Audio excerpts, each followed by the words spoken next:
Asking, big question for the Turtle AV team. Why can't we get adapters with locking Nutrix EtherCON connectors on them? I'm glad Great you asked. We actually have 3 products with locking Nutrix connectors on them. So we have a series called the Miniola Bridge, and we have 4 in the range now. We launched a new one. So we have a 2x2, a 4x4, an 8x8, and at EtherCON we released a 16x16. And what we've done there is all of the connectors are locking, so they're XLR in, XLR out, and those are obviously locking connectors. And then we have primary and secondary Dante networks, so you have network redundancy, and then both of those network ports are actually EtherCON locking connectors. And they're PoE powered. They provide 48-volt phantom power to the microphones.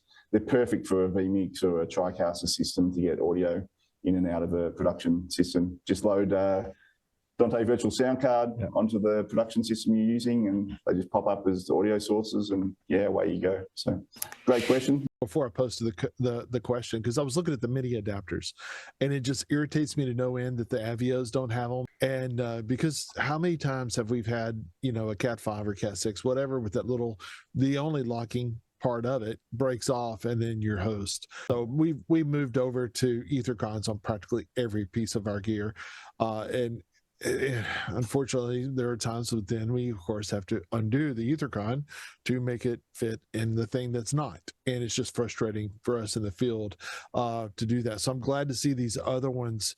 And thank you for adding the secondary network for those of us that use primary and secondary. That's a big plus. Are the preamps in these boxes addressable from a web GUI or something to be able to increase, decrease, whatever, adjust remotely? Yeah, absolutely. So you can control all of that through the web user interface, or there's an API running on these guys as well. So you can automate that, and you can push API commands to change your gain values. There's also built-in DSP on them, so you can apply EQ on every channel individually. You can turn on and off phantom power on the mic inputs. And finally, you can save presets.